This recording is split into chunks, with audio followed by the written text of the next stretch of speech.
Listen, I don't know if you know, but Winter is coming. I know you may be thinking it's not, but Winter is coming. I know it's warm in the afternoons, but And winter is coming. if you are unaware, Winter is coming.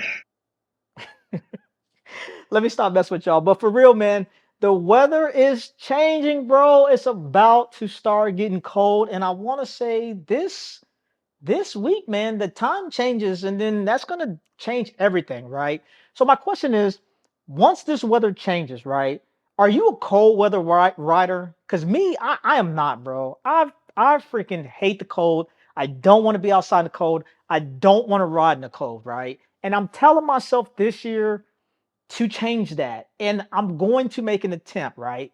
The biggest thing for me is, dude, my feet and my head, bro. Like bald life, man. My head be cold as hell, man. And I've been trying to keep it warm and I'm just not feeling it, bro. And I want to say I'm gonna make an honest attempt, but I don't want to lie to y'all either, right? I'm gonna say like if the strongest attempt is a 10,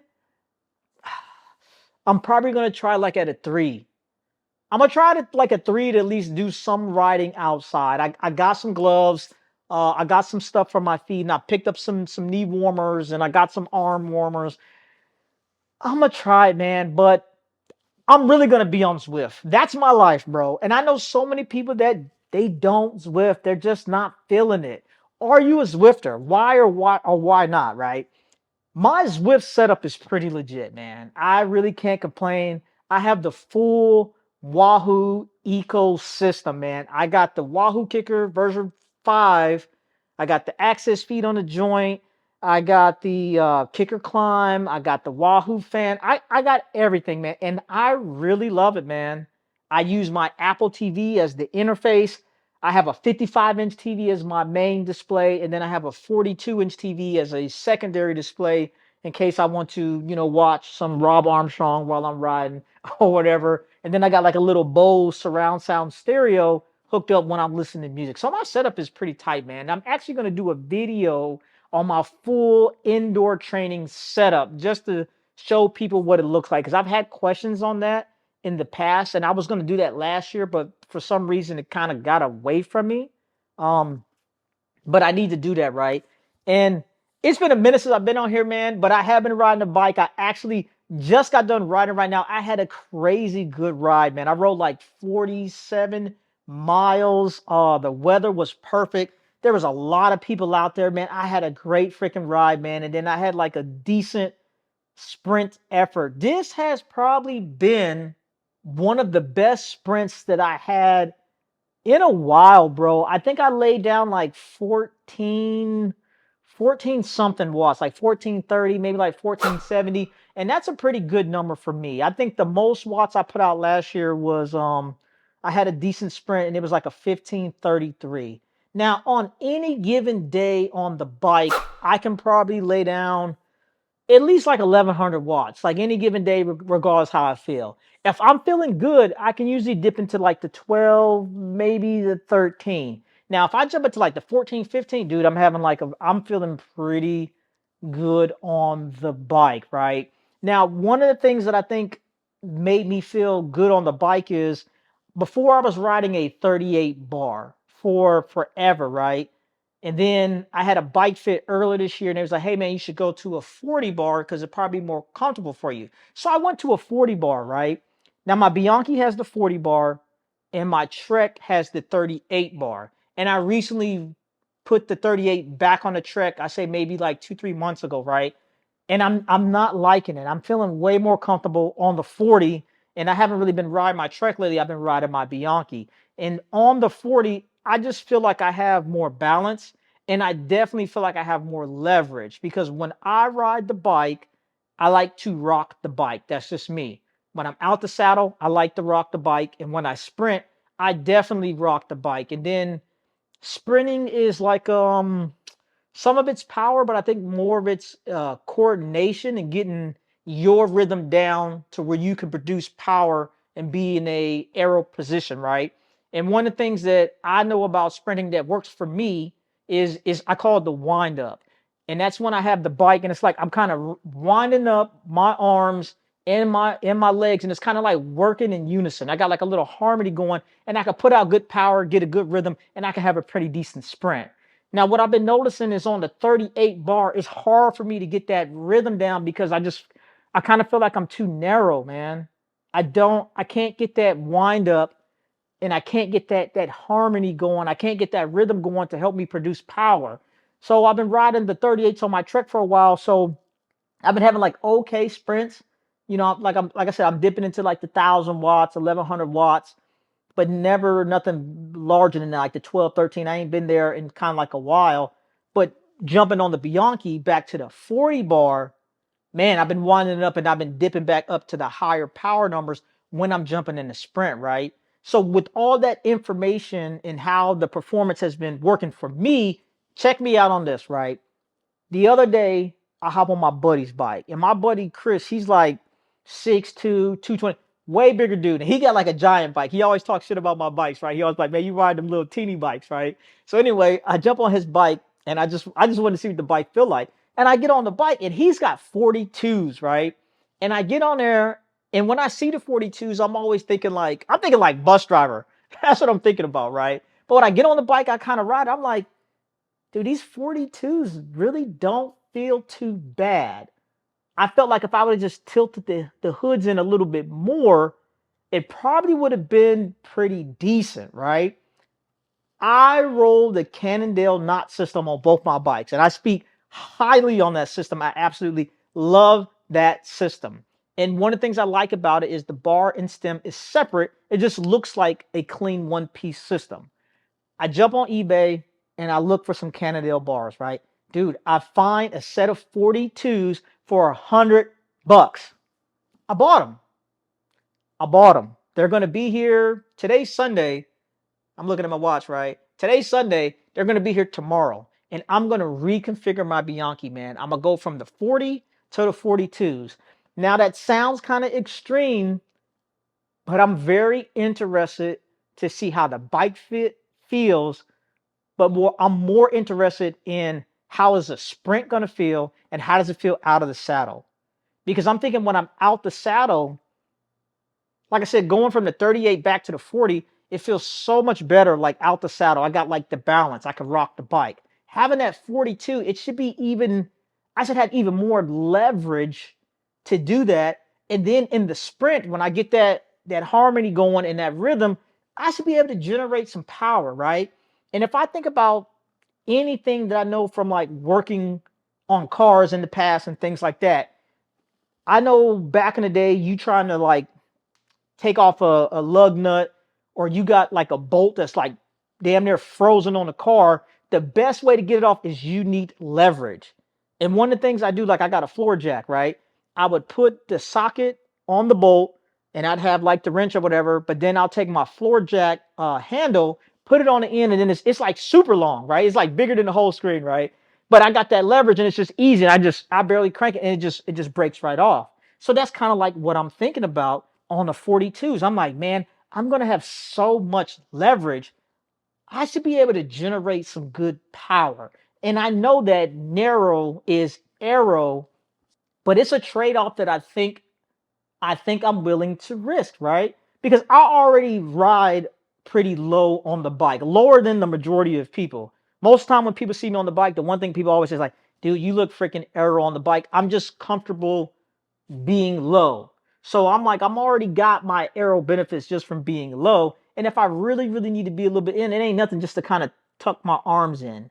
But I'm thinking, like I said, when I'm out the saddle, being able to rock the bike and then getting that rhythm, that motion going for sprinting, I think the 42 is going to be where it's at, man. So I'm very interested in getting that bar, reconfiguring the Bianchi, and throwing those 42s on there, and then laying down some freaking power, man. And hopefully that happens like soon, soon, soon, because It's either me or this cold, and it doesn't appear to be going anywhere. and we know what happens once the winter comes. My ass is gonna be in the house, right? So that's one of the things I've been thinking about, right? Now, quick side note. Waxing chains. Are y'all waxing your chain, right? And I'm gonna talk to you about this. I was so freaking close to going full retard on the wax thing, right? I had bought the wax, I had the crock pot, I had everything. I was ready to go, and then all of a sudden, like something stopped me from doing it. And this was like kind of midsummer, and I kind of just didn't think about it since, right? I go to my local bike shop yesterday. I'm talking to the master mechanic, my guy Brad, and we're just talking. He recently changed to tubeless, and I have been pushing for him to go to tubeless for like freaking forever. And I was like, man, how's the tubeless working for you? He said, dude, I'm loving it. Tubeless is great. Great recommendation. And I was like, well, what else is going on in the bike community, right? He said, I recently went to wax change, and dude, it's the life. I said, really? He said, yeah. I said, dang. So we're talking about wax change and everything. And I'm like, what wax are you using? He said, I was using the Silka wax, but I stopped. And I said, why? He said, I just thought it was trash. I said, wow. But that's not the first time I've heard that about the dang on about the Silka wax, because that's the wax that I bought. I think that's what kind of stopped me from doing it. I had bought the wax, I had the wax, I did a little bit more research, and there were some people that was complaining about it. And I didn't know if it was worth the whole hassle to get it all waxed up. I said, and I just returned it, and I bought it from Amazon, so it was nothing to return, right? Well, it wasn't nothing hard to return. But he didn't like the Silka wax. So I said, what wax are you using? This joker told me I'm using a homemade wax. I said, homemade wax? So another guy that's in the bike shop, he jumps on the net. He's like, yeah, man, I make my own wax, and it's great. It's better than Silka. I said, really? He said, yep. I said, and I'm very interested in this, right? Because, I'm always tinkering with stuff, building stuff, trying stuff, doing different stuff, right? So I'm like, what's the recipe? The dude gives me the wax chain recipe, right? And I'm super freaking excited. I ordered all the stuff. It's on the way. I'm going to be doing a separate video talking about waxing the chain, but not just waxing the chain, making your own wax.